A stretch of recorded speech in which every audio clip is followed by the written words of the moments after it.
Tidak ada gunanya bersusah payah membunuh diri sendiri, sebab kita selalu membunuh diri terlalu terlambat. Salah satu quotes paling terkenal dari Cioran ini terdengar seperti pesimisme paling tinggi yang bisa dicapai manusia. Bahkan menghilangkan kehidupan itu sendiri pun sudah tidak ada gunanya.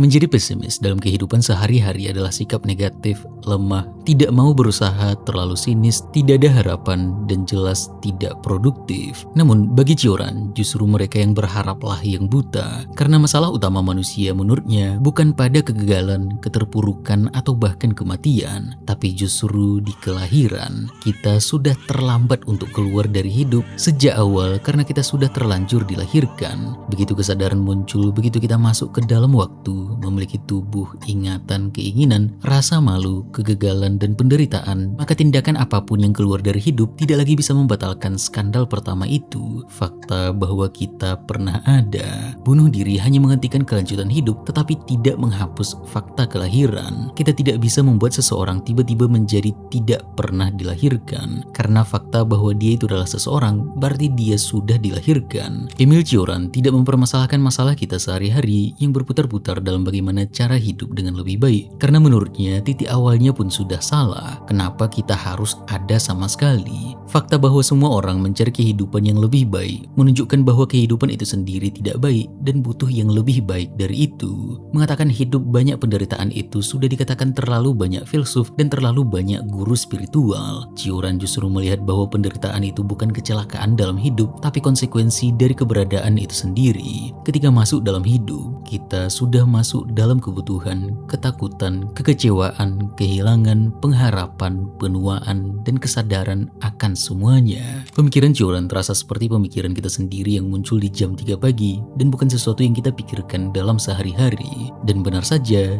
Cioran insomnia. Karena tidur adalah cara memutus kesadaran, mereka yang terjaga malam terasa seperti harus terus-menerus menghadapi ruang pengadilan, merasa bahwa detik demi detik yang dirasakan itu harus dipertanggungjawabkan. Ia membuat kesadaran berubah menjadi penyakit, dan dari insomnia ini membuatnya menjadi salah satu pemikir paling berbahaya karena menyerang semuanya yang lebih dasar dari kematian. Alasan-alasan yang membuat manusia sanggup untuk hidup, membuang seluruh penghiburan harapan, iman, kemajuan, makna, masa depan, dan juga kebanggaan untuk hidup. Berbeda dengan Friedrich Nietzsche yang masih mencoba menciptakan nilai setelah kehancuran, atau Albert Camus yang tetap mempertahankan semacam sikap terhadap absurditas, Cioran tidak tertarik pada apa yang dibangun setelahnya. Jika sesuatu tidak lagi memiliki dasar, maka tidak ada alasan untuk memaksanya tetap berdiri. Dan dalam video kali ini, kita akan menjawab rasa penasaran kita tentang bagaimana sebuah insomnia bisa membuat kesadaran yang sangat menyakitkan sampai-sampai mengeluarkan pemikiran yang terlalu dalam dan mungkin sangat pesimis dalam diri Cioran, dengan tulisan-tulisan utamanya On the Heights of Despair,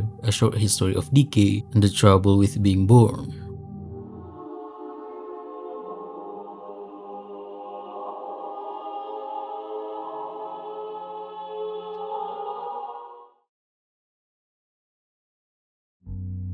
Emil Cioran lahir pada tahun 1911 di Rasinari, Rumania, dalam keluarga religius dengan ayah seorang pendeta ortodoks, Emilian Cioran. Sebuah ironi karena sama seperti filsuf eksistensialis lain, Nietzsche dan Kierkegaard, yang sama-sama memiliki ayah pendeta. Sementara ibu Cioran, Elvira, aktif sebagai pemimpin Christian Women's League. Kehidupan Cioran sangat dekat dengan bahasa iman, dosa, doa, dan keselamatan. Namun kemudian menjadi salah satu penulis paling kejam terhadap agama itu sendiri. Pada usia 10 tahun, Cioran meninggalkan desa kelahirannya Rasinari untuk bersekolah di Sibiu, kota di Transilvania. Cioran kecil pindah dari dunia desa religius ke dunia pendidikan kota yang lebih luas, yang memberi jarak dari rumah, desa, dunia asalnya, dan identitas Rumanianya sendiri. Cioran kemudian masuk ke Fakultas Sastra dan Filsafat di University of Bucharest pada usia 17 tahun. Di sana ia bertemu dengan tokoh-tokoh penting seperti Eugene Ionesco yang nantinya menjadi tokoh utama teater absurd yang memperlihatkan manusia sebagai manusia yang aneh, tidak rasional, penuh pengulangan kosong, dan sering gagal berkomunikasi. Cioran juga bertemu Mircea Eliade yang nantinya menjadi salah satu ilmuwan dan penulis besar dalam sejarah dan filsafat agama. yang mengkaji mitos, simbol, ritual agama kuno, dan perbedaan antara yang sakral dan profan. Pada masa Cioran kuliah, Bukares menjadi ruang pertemuan bagi generasi muda intelektual Rumania yang sedang gelisah. Mereka tidak hanya belajar filsafat sebagai teori, tetapi juga memperdebatkan arah hidup, kebudayaan, agama, politik, dan masa depan negaranya. Di tengah lingkungan seperti inilah, Cioran membaca Nietzsche, Schopenhauer, Dostoyevsky, Heidegger, dan Shestov, serta mulai membentuk cara berpikir yang intens, gelap, dan tidak puas dengan filsafat akademik biasa. Dari para pemikir ini, Cioran menyerap banyak hal: tragedi hidup, kehendak, penderitaan, absurditas, kehancuran, dan rasa curiga terhadap rasionalitas yang terlalu percaya diri. Cioran sempat menulis tesis tentang Henri Bergson, filsuf besar eksistensial Prancis, yang menjelaskan mengenai waktu secara eksistensial sebagai sesuatu yang terikat dari dalam, seperti 1 jam dengan orang yang dicintai jauh tidak sama dengan 1 jam menunggu di antrian di bawah matahari. Namun nanti Cioran menolak Bergson karena menurutnya Bergson gagal memahami bagaimana waktu bermain-main dalam tragedi kehidupan. Dampak paling besar dari pengaruh waktu terhadap penderitaan ini terjadi ke Cioran sejak sekitar usia 19 sampai 20 tahunan, di mana Cioran tidak bisa tidur dengan normal. Malam yang seharusnya menjadi waktu di mana seluruh performa kehidupan berhenti dan pada akhirnya tubuh dan pikiran beristirahat malah terus berjalan baginya. Cioran tidak bisa tidur, dan karena tidak bisa tidur, dia tidak sama seperti kita, tidak bisa lupa, setidaknya untuk sementara, bahwa dia sedang hidup. Pukul 3 pagi aku menyadari detik ini, lalu detik yang ini, lalu detik berikutnya. Aku membuat neraca untuk setiap menit. Dan mengapa semua ini? Karena aku dilahirkan. Ini adalah jenis insomnia khusus yang menghasilkan dakwaan terhadap kelahiran. Jika kita melihat kembali cara kita hidup sehari-hari, sebagian besar dari apa yang kita lakukan sebenarnya bergantung pada kemampuan kita untuk tidak terlalu sadar. Kita bekerja, berbicara, membuat rencana, percaya pada masa depan. Semua ini berjalan karena kita tidak terus-menerus mempertanyakan dasar dari semuanya. Ada semacam pengaburan yang membuat hidup bisa dijalani. Cioran kehilangan itu. Cioran sendiri berkata bahwa ada 2 jenis pikiran, pikiran siang dan juga pikiran malam. Pikiran siang di mana manusia masih mengawasi dirinya, ada norma, pekerjaan, interaksi sosial, rasa malu, urusan praktis. Dan di malam hari, terutama ketika tidur, manusia berbicara keluar dari tempat yang lebih berbahaya. Setelah tengah malam, kata Cioran, dimulai semacam mabuk dari kebenaran yang merusak. Cioran sama sekali tidak sama dengan filsuf-filsuf besar seperti Aristoteles, Kant, Hume, Hegel yang menyusun pemikirannya dalam sistem. Cioran menulis dalam bentuk fragmen, aforisme yang berisi refleksi, luka, ejekan, dan kutukan yang dia rasakan. Pengalaman insomnia itu kemudian mendorongnya menulis buku pertamanya, On the Heights of Despair, yang terbit di Rumania pada tahun 1934. Buku ini memenangkan penghargaan sastra, meskipun Cioran sendiri kemudian menilainya dengan sangat keras dan menyebutnya sebagai buku yang buruk secara gaya. Tetapi terlepas dari penilaian Cioran terhadap karya mudanya sendiri, buku ini sangat penting dalam memahami Cioran karena di dalamnya sudah muncul hampir semua tema besar yang kelak menghantui seluruh pemikirannya: keputusasaan, kematian, penderitaan, insomnia, absurditas, kesendirian, dan gagasan bahwa menulis dapat menjadi cara untuk bertahan dari dorongan kehancuran. On the Heights of Despair adalah titik awal pemikiran Cioran. Di sini kita melihat Cioran muda sebelum gayanya menjadi lebih dingin, pendek, dan aforistik nantinya setelah dia pindah ke Perancis. Buku ini masih ditulis dengan intensitas yang kuat, penuh insomnia, penderitaan, kematian, kegilaan, dan dorongan untuk mengubah krisis batin menjadi tulisan. Bagi Cioran, penderitaan bukan sekedar pengalaman psikologis, tetapi sumber pengetahuan. Cioran menolak filsafat yang terlalu abstrak karena menurutnya pikiran sejati tidak lahir dari jarak aman. Buku ini juga memperlihatkan fungsi menulis bagi Cioran. Dalam pengantar edisi Inggrisnya, Ilinka Zarifo-Paul Johnston menjelaskan bahwa karya ini ditulis dalam momen krisis ketika Cioran mengalami insomnia parah dan dapat dibaca sebagai pengganti bunuh diri, bahkan semacam penyembuhan dari dorongan itu.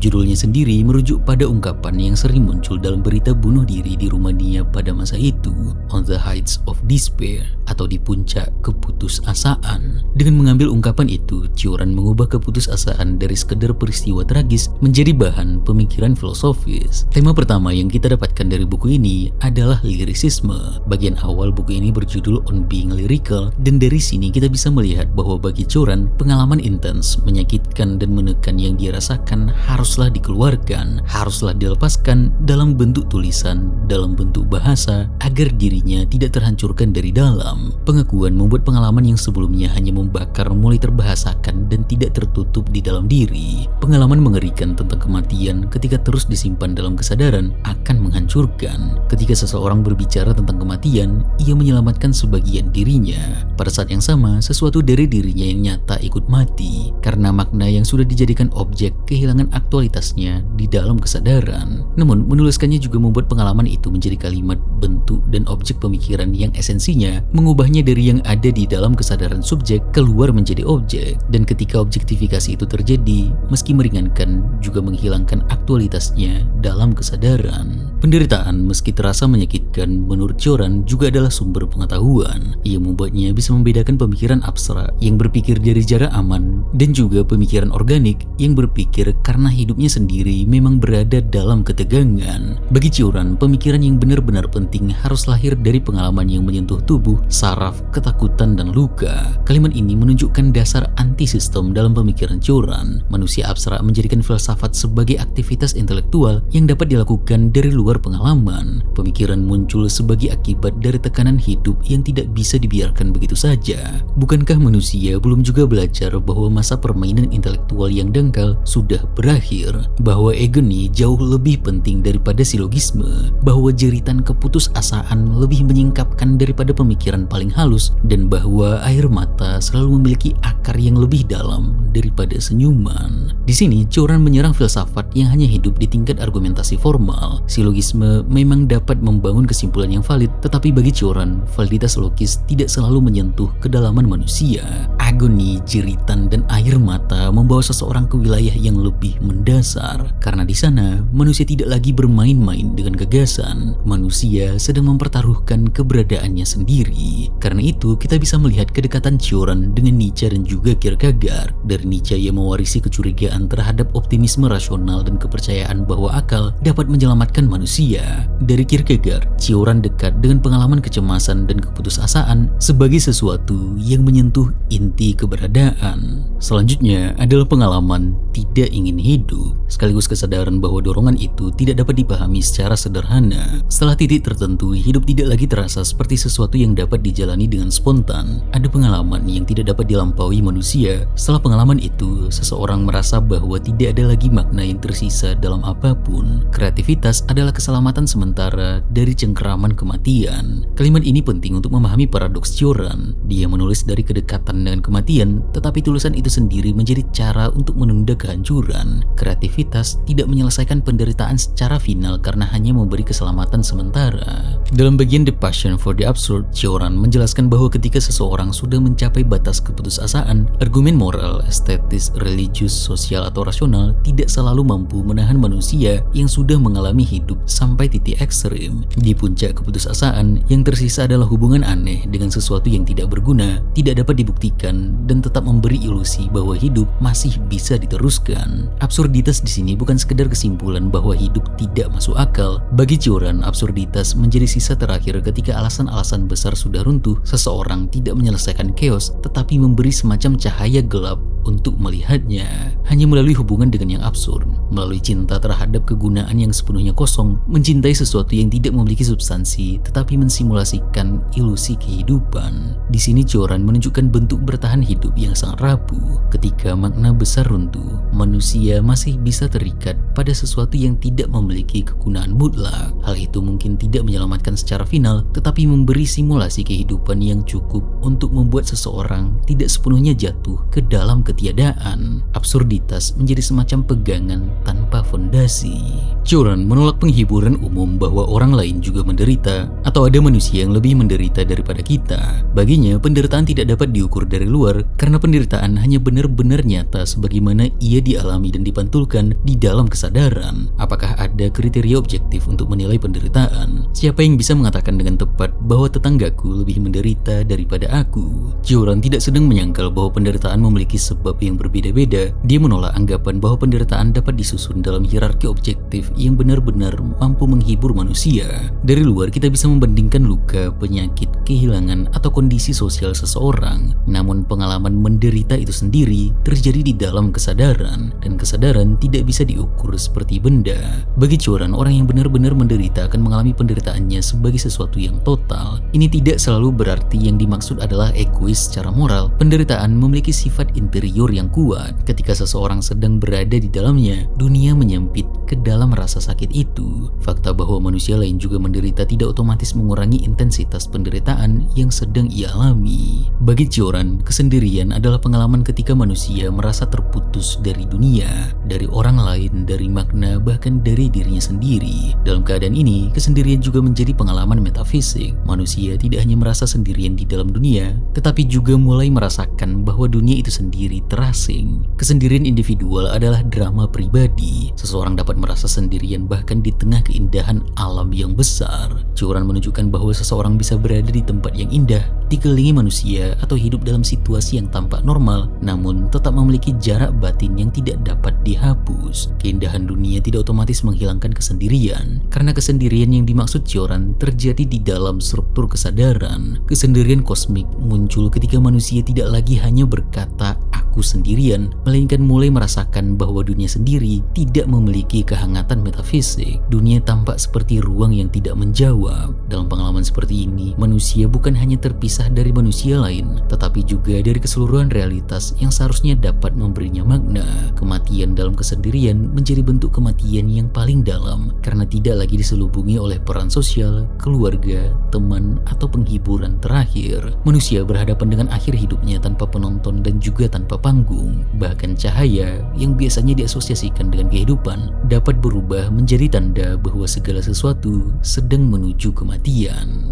Dalam bagian awareness and agony, Joran memahami agony sebagai kondisi ketika manusia merasakan pertarungan hidup dan mati di dalam dirinya sendiri. Agony muncul saat kematian tidak lagi menjadi gagasan jauh, melainkan hadir sebagai pengalaman sadar yang menyakitkan. Makna sejati agony tidak terletak pada pergulatan hasrat murni atau fantasi kosong, melainkan pada perjuangan hidup yang tanpa harapan di dalam cengkraman kematian. Dan makna ini tersingkap dalam rasa lelah yang sangat dalam. Joran menghubungkan agony dengan weariness atau kelelahan yang menghancurkan. Kelelahan ini tidak sama dengan rasa lelah biasa setelah bekerja atau bergerak, tetapi kelelahan eksistensial ketika hidup kehilangan tenaga untuk mempertahankan ilusinya sendiri. Dalam keadaan ini, manusia mulai merasakan bahwa hidup sudah dicengkram oleh kematian dari dalam. Karena kematian imanen di dalam hidup, hampir seluruh hidup adalah agoni. Hidup sejak awal sudah membawa kematian di dalam dirinya. Tubuh menua, tenaga melemah, waktu mengikis, kesadaran berubah, dan segala sesuatu yang hidup sudah berjalan dalam proses kehancurannya sendiri. Secara biologis, kematian selalu bekerja dalam hidup. Namun momen agoni terjadi ketika manusia menyadari kerja kematian itu secara langsung. Seseorang tidak hanya tahu bahwa dia fana, dia benar-benar merasakan kefanaan itu sebagai tekanan yang menembus tubuh dan kesadaran. Dalam bagian The Premonition of Madness, Joran membahas ketakutan terhadap kegilaan sebagai bentuk kematian yang tidak selesai. Dalam kematian, seseorang kehilangan segalanya. Dalam kegilaan, seseorang masih hidup secara biologis, tetapi kehilangan orientasi diri, perspektif personal, dan kesatuan kesadaran. Yang menakutkan di sini bukan hanya hilangnya keteraturan batin, melainkan kemunculan lucidity di tengah kekacauan itu. Dalam chaos total, seseorang mungkin tidak lagi sadar terhadap kehancurannya sendiri. Namun ketika masih ada kilatan lucidity, manusia dapat melihat bahwa dirinya sedang hancur. Kesadaran kecil di tengah kekacauan membuat kegilaan menjadi lebih menyakitkan. Hal yang benar-benar mengerikan dalam kegilaan adalah bahwa kita merasakan kehilangan hidup yang total dan tidak dapat ditarik kembali. Sementara kita masih hidup. Aku masih makan dan minum, tetapi aku telah kehilangan kesadaran apapun yang kubawa ke dalam fungsi-fungsi biologisku. Itu hanyalah kematian yang mendekati atau kematian yang tidak selesai. Kegilaan lebih asing daripada kematian karena ia mempertahankan tubuh tetapi merusak cara manusia manusia hadir di dalam tubuhnya sendiri. Namun seiring waktu dalam kehidupan Cioran, sesuatu berubah. Pada tahun 1937, Cioran pergi ke Paris dengan beasiswa dari French Institute di Bukares. Secara formal, Cioran seolah-olah pergi untuk mengerjakan tesis doktoral di Sorbonne, tetapi dia tidak benar-benar berniat menyelesaikannya. Status sebagai mahasiswa memberinya akses terhadap kehidupan murah, termasuk makan di kantin universitas. Paris kemudian menjadi rumah permanennya, benar-benar menjadi rumahnya. Bahkan Cioran berhenti menulis dalam bahasa Rumania dan mulai menulis dalam bahasa Prancis. Perubahan bahasa ini menjadi salah satu perubahan terbesar dalam hidup intelektualnya. Bahasa Rumanianya dikenal lebih liar, keras, dan liris, sedangkan bahasa Prancis membuat tulisannya lebih padat, dingin, elegan, dan aforistik. Buku Prancis pertamanya, A Short History of Decay, terbit pada tahun 1949 oleh Gallimard dan memenangkan Prix Rivarol pada 1950 sebagai buku terbaik yang ditulis oleh penulis non-Prancis. Prancis membuat Cioran kehilangan tanah asal sekaligus bahasa asalnya. Tulisannya tiba-tiba berubah menjadi lebih terkendali, lebih tajam, lebih fragmentaris, dan lebih dingin. Pada tahun 1940-an, Eropa sedang berada dalam kehancuran besar, dan Cioran memiliki kekecewaan besar terhadap politik. Cioran pernah terseret oleh gelombang ekstremisme Rumania, semacam simpati terhadap fasisme, Nazi, dan juga Hitler. Lalu kemudian menyesal dan menolak nasionalisme serta keterlibatannya dengan Iron Guard. Dia pernah mengatakan bahwa jika dia bisa sembuh dari satu penyakit itu bukan insomnia yang jelas bisa kita lihat dideritai olehnya, tapi justru ingin sembuh dari keterlibatannya dalam ilusi politik ini. Dan buku pertamanya, A History of Decay, adalah bentuk paling tajam bagaimana Cioran menyerang semua ini, semua ide mengenai fanatisme, nabi, ideologi, dan semua orang yang merasa memiliki kebenaran untuk menyelamatkan manusia, semacam bentuk pesimisme besar terhadap semua optimisme penyelamatan. Bagian paling penting di awal A Short History of Decay adalah genealogy of fanaticism. Di sini Cioran mulai bergerak dari penderitaan personal menuju pembacaan yang lebih luas tentang manusia, sejarah, agama, ideologi, dan juga peradaban. Pusat masalahnya adalah fanatisme, cara manusia mengambil sebuah ide lalu mengubahnya menjadi kebenaran mutlak yang harus ditaati oleh semua orang. Pada dirinya sendiri, setiap ide bersifat netral, atau seharusnya begitu, tetapi manusia menghidupkan ide, memproyeksikan api dan cacat dirinya ke dalam ide itu setelah menjadi tidak murni dan berubah menjadi keyakinan. Ide mengambil tempat di dalam waktu, membentuk diri sebagai peristiwa, jalurnya selesai dari logika menuju epilepsi. Dari sinilah lahir ideologi, doktrin, dan permainan-permainan mematikan. Pada titik di mana ide dimasukkan luka, nafsu, kebencian, kebutuhan, dan semua emosi di dalamnya, filsafat dapat berubah menjadi doktrin, agama dapat berubah menjadi kekuasaan, dan kebenaran dapat berubah menjadi alasan untuk menghancurkan manusia lain. Sejarah tidak lain adalah arak-arakan absolut palsu, serangkaian kuil yang didirikan bagi dalih-dalih kemerosotan pikiran di hadapan sesuatu yang mustahil. Bagi Cioran, bahaya terbesar manusia sering lahir dari pemujaan. Orang yang merasa memiliki kebenaran mutlak dapat menganggap penolakan sebagai dosa, pengkhianatan, kebodohan, atau ancaman terhadap keselamatan bersama. Karena itu, kekerasan fanatik sering terasa lebih berbahaya daripada kekerasan biasa karena datangnya dengan rasa suci. Orang jahat mungkin tahu bahwa ia sedang melakukan kejahatan. Orang fanatik sering merasa sedang melakukan kebaikan. Cioran menyerang dorongan manusia untuk berkhotbah, mengarahkan, memberi formula hidup, dan memosisikan diri sebagai petunjuk jalan bagi manusia lain. Cioran berbicara tentang naluri profetik dalam diri manusia, keinginan untuk menjadi suara bagi orang lain, untuk mengatakan apa yang harus dilakukan manusia, kemana sejarah harus bergerak, dan bagaimana hidup seharusnya dijalani. Di dalam setiap manusia tidur seorang nabi, dan ketika ia bangun, ada sedikit lebih banyak kejahatan di dunia.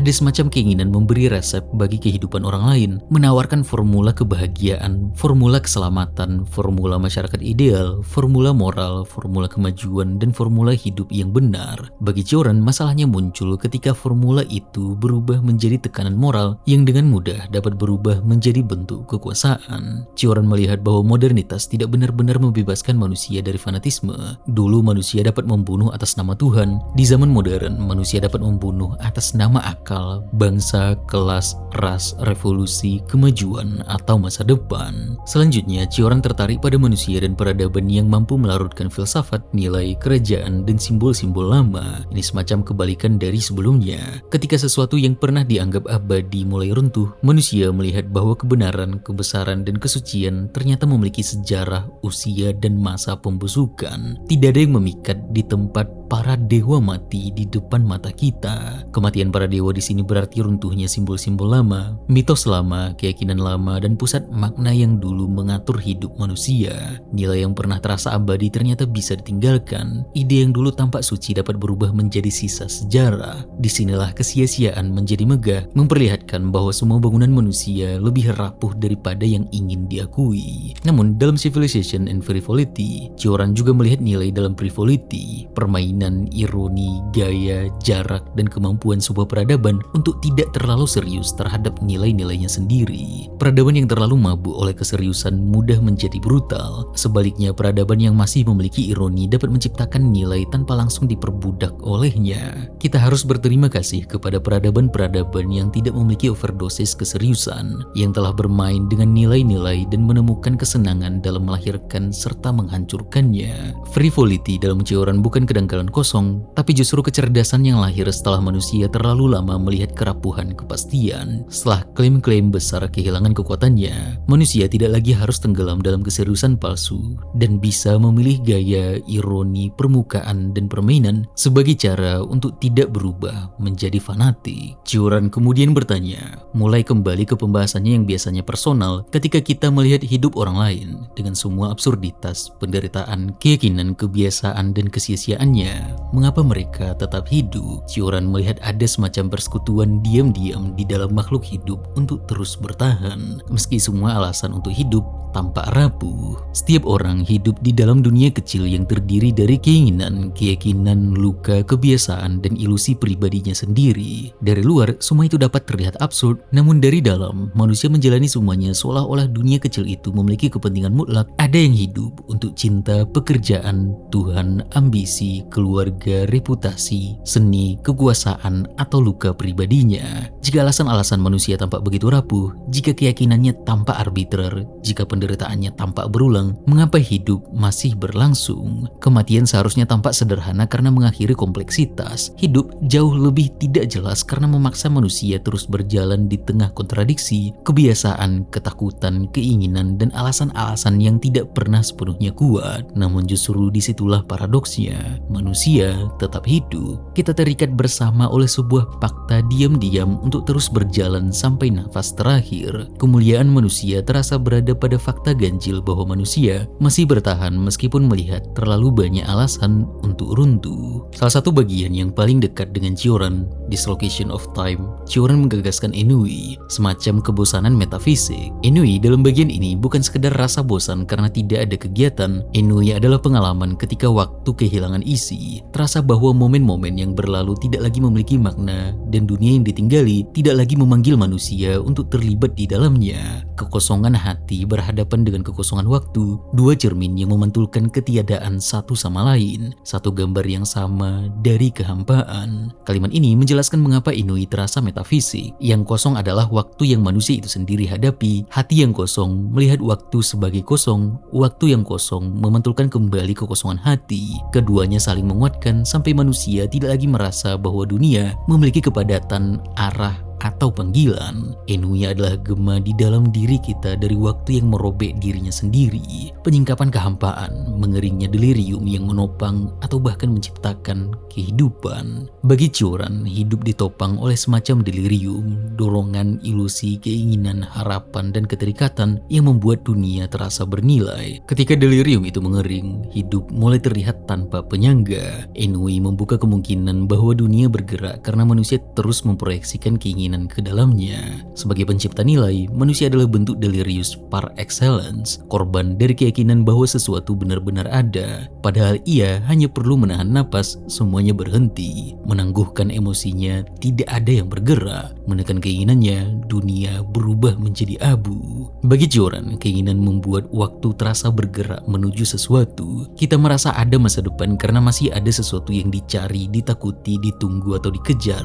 Keinginan menciptakan dekorasi di atas kekosongan waktu. Namun sedikit lucidity dapat merobek dekorasi itu. Ketika manusia melihat terlalu jernih, manusia melihat bahwa banyak hal yang disebut tujuan mungkin hanya ornamen yang diciptakan oleh keinginan. Tetapi perjalanan Joran belum berhenti di sana. Setelah hidup dalam hidup yang dia sebut sendiri, continual rebellion against my ancestry, pemberontakan terus-menerus terhadap leluhurku, dan sepanjang hidupnya ingin menjadi sesuatu yang lain, Spanyol, Rusia, kanibal, apapun kecuali dirinya sendiri. Dan dia akhirnya mendapatkan titik permasalahan dari semua permasalahan demi permasalahan yang selama ini dia rasakan. Pesimisme dalam tingkat tertingginya, dan itu adalah kelahiran. Joran dengan jenius menggeser pusat horor manusia dari kematian yang selalu dianggap sebagai bencana terbesar ke kelahiran itu sendiri. Karena justru dari kelahiranlah datang tubuh, waktu, kesadaran, keinginan, rasa takut, ingatan, penyakit, usia tua, dan akhirnya kematian. Kita tidak memilih untuk lahir, tetapi setelah lahir kita diminta menjalani semuanya seolah-olah hidup adalah hadiah yang tidak boleh dipertanyakan. Aku tidak memaafkan diriku karena telah dilahirkan. Joran sedang mempersoalkan fakta bahwa dirinya telah masuk ke dalam keberadaan. Lahir berarti terseret ke dalam tubuh, waktu, nama, sejarah, keluarga, bahasa, dan seluruh rangkaian penderitaan yang tidak pernah dia pilih. Yang Joran persoalkan bukan hanya hidupnya, tetapi kondisi sadar bahwa dia sudah terlanjur ada. Kita tidak bergegas menuju kematian, kita melarikan diri dari bencana kelahiran. Berbeda dengan Heidegger yang banyak bicara mengenai being toward death, yang menjelaskan bahwa manusia menentukan makna personalnya dalam hubungannya terhadap kematian. Di mata Joran, kematian tidak pernah menjadi masalah. Yang membuat pembangunan nilai apapun dengan kematian sebagai titik akhir juga tidak ada gunanya. Ada suatu masa ketika waktu belum ada. Kalimat ini menunjukkan nostalgia Joran terhadap keadaan sebelum kelahiran, sebelum waktu, sebelum diri, sebelum nama, sebelum kesadaran. Joran membayangkan prakelahiran sebagai keadaan tanpa beban keberadaan. Tidak ada masa depan yang harus ditakuti, tidak ada masa lalu yang harus diingat, tidak ada tubuh yang harus ditanggung, dan tidak ada diri yang harus dipertahankan. Karena itu, kelahiran terasa seperti jatuh dari ketiadaan yang tenang ke dalam waktu yang memaksa manusia terus berjalan. Dalam banyak tradisi filsafat barat, kesadaran sering dipuji sebagai puncak manusia. Manusia dianggap mulia karena mampu berpikir, berefleksi, mencari kebenaran, dan menyadari dirinya sendiri. Joran curiga terhadap pujian semacam itu. Baginya, kesadaran membuat manusia tidak bisa hidup secara polos. Kesadaran jauh lebih dari sekedar duri, ia adalah belati di dalam daging. Kesadaran adalah luka yang terus bekerja di dalam tubuh. Duri masih bisa dianggap gangguan kecil, tetapi belati berarti sesuatu yang menusuk lebih dalam dan tidak mudah dilepaskan. Manusia menyadari bahwa ia sedang hidup, sedang menderita, sedang menua, sedang menginginkan, dan sedang menuju kematian. Kesadaran membuat semua pengalaman menjadi lebih tajam. Lucidity adalah satu-satunya keburukan yang membuat kita bebas, setidaknya bebas. Lucidity dalam Joran adalah kejernihan yang merusak ilusi. Dia menjelaskan bahwa itu bisa membuat manusia melihat lebih jelas, tetapi kejelasan itu tidak selalu menyelamatkan. Manusia menjadi bebas dari penghiburan, bebas dari kebohongan, bebas dari keyakinan yang terlalu mudah. Namun kebebasan ini tidak membawa ketenangan dan justru membuat manusia kehilangan pelindung yang biasanya membuat hidup bisa dijalani tanpa terlalu banyak pertanyaan. Pukul 3 pagi, aku menyadari detik ini, lalu detik yang ini, lalu detik berikutnya. Aku membuat neraca untuk setiap menit. Dan mengapa semua ini? Karena aku dilahirkan. Ini adalah jenis insomnia khusus yang menghasilkan dakwaan terhadap kelahiran. Bahkan sejak kecil aku melihat jam-jam mengalir, terlepas dari rujukan apapun, tindakan apapun, peristiwa apapun, keterpisahan waktu dari apa yang bukan dirinya sendiri, keberadaannya yang otonom, statusnya yang khusus, kekuasaannya, tiraninya. Obsesi terhadap kelahiran membuat waktu kehilangan daya penghiburnya. Masa depan tidak lagi terasa menjanjikan karena semua masa depan tetap berakar pada keterlanjuran kelahiran. Masa kini tidak lagi terasa cukup karena masa kini langsung berubah menjadi masa lalu. Masa lalu juga tidak memberi tempat berlindung karena di belakang seluruh masa lalu masih ada fakta yang lebih awal kelahiran itu sendiri. Dengan begitu, seluruh struktur waktu menjadi tercemar oleh asal mula yang tidak pernah dipilih. Bagi Cioran, manusia tidak menderita seperti hewan. Hewan bisa sakit, lapar, takut, atau terluka, tetapi hewan tidak mengubah penderitaannya menjadi metafisika. Manusia menderita lalu tahu bahwa ia menderita. Manusia juga dapat mengetahui bahwa penderitaannya mungkin tidak memiliki makna. Kesadaran menciptakan jarak antara manusia dan hidupnya sendiri. Manusia melihat dirinya sedang hidup, dan jarak reflektif itu membuat hidup menjadi lebih sulit ditanggung. Di bagian awal buku ini, Cioran membahas jenis pengetahuan yang membuat semua tindakan kehilangan bobotnya. Dalam keadaan seperti ini, ambisi, pekerjaan, proyek, reputasi, keberhasilan, bahkan kegagalan mulai tampak seperti permainan yang tidak memiliki dasar kuat. Bukan berarti kemalasan, tapi merupakan efek dari lucidity yang sudah kita bahas sebelumnya. Kejernihan yang melihat terlalu jauh sampai tindakan kehilangan alasan metafisiknya. Ada jenis pengetahuan yang mencabut bobot dan jangkauan dari apapun yang kita lakukan. Biasanya manusia bertindak karena ia percaya tindakannya penting. Manusia bekerja, membangun, menulis, mengejar reputasi, memperbaiki diri, atau menciptakan sesuatu karena semua itu terasa memiliki bobot. Namun ada bentuk pengetahuan yang membuat bobot itu runtuh. Ketika seseorang melihat terlalu jauh ke dasar tindakan, ia mulai merasa bahwa apapun yang dilakukan tidak benar-benar mengubah struktur dasar keberadaan. Melakukan atau tidak melakukan sesuatu pada akhirnya menjadi hal yang sama. Manusia sering mempertahankan apa yang ia lakukan seolah-olah tindakannya memiliki nilai final. Ia membela pilihan, pekerjaan, ide, reputasi, dan proyeknya karena semua itu memberi rasa identitas. Cioran melihat bahwa gestur manusia terlalu rapuh untuk dipertahankan secara mutlak. Setiap tindakan muncul, berlangsung sebentar, lalu segera tenggelam ke dalam masa lalu. Bagi Cioran, orang yang bergerak menuju pencarian batin tidak akan sepenuhnya percaya pada keberhasilan. Keberhasilan terlalu mudah mengikat manusia pada permukaan hidup. Keberhasilan memberi rasa penting, rasa diakui, rasa berguna, dan rasa memiliki tempat dalam dunia. Kegagalan bekerja dengan arah yang lebih brutal, karena kegagalan mencabut manusia dari peran yang membuatnya nyaman, lalu memaksanya berhadapan dengan dirinya sendiri. Sebab kegagalan yang selalu esensial menyingkap diri kita kepada diri kita sendiri, memungkinkan kita melihat diri kita sebagaimana Tuhan melihat kita, sedangkan keberhasilan menjauhkan kita dari apa yang paling dalam di dalam diri kita dan bahkan di dalam segala sesuatu. Keberhasilan membuat kita lupa apa diri kita. Ia merampas dari kita siksaan tentang batas-batas kita. Batas manusia sangat penting karena di sanalah manusia melihat kenyataannya sendiri. Keberhasilan dapat menutup batas itu. Ia membuat manusia merasa lebih kokoh, lebih mampu, lebih berarti daripada yang sebenarnya. Kegagalan mengembalikan manusia kepada batasnya, kepada keterbatasan tubuh, keterbatasan kehendak, keterbatasan bakat, keterbatasan waktu, dan keterbatasan ilusi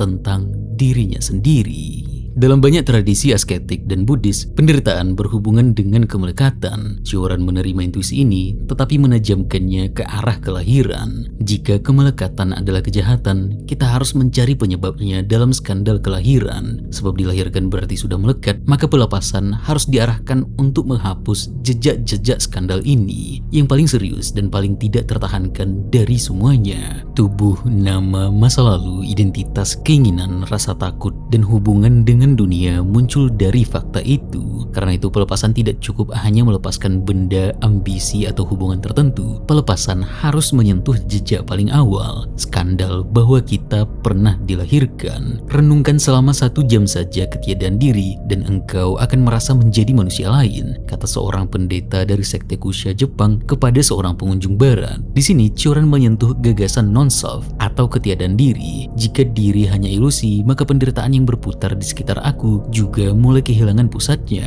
Namun bagi Cioran, pemahaman ini tidak otomatis menjadi pembebasan. Tanpa pernah sering berada di biara-biara Buddhis, berapa kali aku berlama-lama merenungkan ketidaknyataan dunia, dan karena itu ketidaknyataan diriku sendiri. Aku tidak menjadi manusia lain karena itu, tidak. Tetapi yang tertinggal padaku adalah perasaan bahwa identitasku sepenuhnya ilusif, dan bahwa dengan kehilangannya aku tidak kehilangan apa-apa, kecuali sesuatu, kecuali segalanya. Kekecewaan membuat membuatnya memahami Buddha karena ia juga melihat bahwa dunia tidak dapat memuaskan manusia secara final. Cioran mengerti penderitaan, ilusi, kemelekatan, dan kebutuhan yang lepas, namun kekecewaan yang sama membuatnya tidak bisa mengikuti Buddha. Karena kekecewaan tidak berubah menjadi disiplin spiritual. Kekecewaan berhenti sebagai kesadaran yang tajam, sebagai lucidity yang pahit, bukan sebagai jalan latihan yang bisa membebaskan. Jika kelahiran adalah awal dari tubuh, waktu, kesadaran, ingatan, penderitaan, dan kematian, maka tindakan mengakhiri hidup tidak pernah bisa menjadi solusi metafisik yang sempurna. Tindakan itu hanya datang setelah semuanya sudah terjadi. Cioran justru mengejek gagasan bahwa bunuh diri dapat menjadi penyelesaian terakhir. Kalau luka paling awal adalah kelahiran, maka kematian tidak dapat menghapusnya. Kematian hanya menghentikan hidup setelah hidup sudah terjadi. Setelah kembali sebentar ke Rumania pada tahun 1940 sampai 1941, Cioran tidak pernah benar-benar pulang lagi. Cioran menetap di Latin Quarter, hidup dalam sejenis pengasingan pribadi jauh dari pusat sorotan publik. Meskipun tetap berhubungan dengan sejumlah tokoh besar seperti Mircea Eliade, Eugene Ionesco, Paul Celan, Samuel Beckett, Henry Michaux, dan Fernando Savater. Pada tahun 1942, Cioran bertemu dengan Simone Bowe, seorang perempuan yang juga mengalami insomnia. Simone menjadi pasangan hidupnya hingga akhir hayat. Hubungan mereka sangat privat. Cioran jarang, bahkan hampir tidak pernah membicarakan hubungan ini dalam tulisan maupun wawancaranya. Keduanya hidup bersama dalam kesederhanaan, jauh dari kehidupan selebritas intelektual. Cioran sendiri memang cenderung menghindari publisitas dan menolak sebagian besar penghargaan sastra yang diberikan kepadanya. Cioran meninggal pada tanggal 20 Juni tahun 1995 karena Alzheimer dan dimakamkan di Montparnasse Cemetery, Paris bersama istrinya Simone Bowe. Ironisnya, seorang penulis yang sepanjang hidupnya terobsesi pada kesadaran, ingatan, dan penderitaan batin pada akhirnya meninggal dalam penyakit yang merusak ingatan itu sendiri. Tetapi karyanya tetap hidup sebagai salah satu bentuk-bentuk pemikiran paling tajam tentang penderitaan, absurditas, sejarah, agama, kematian, dan terutama fakta paling awal yang tidak pernah kita pilih, bahwa kita dilahirkan. Terima kasih.